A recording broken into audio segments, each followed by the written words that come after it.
శ్యామ పురాణ పురుష పుండరీకాక్ష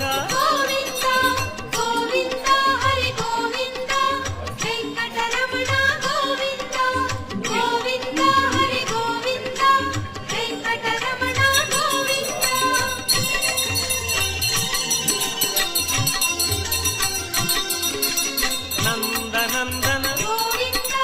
నవనీత చోర పశుపాలక శ్రీ పాప విమోచన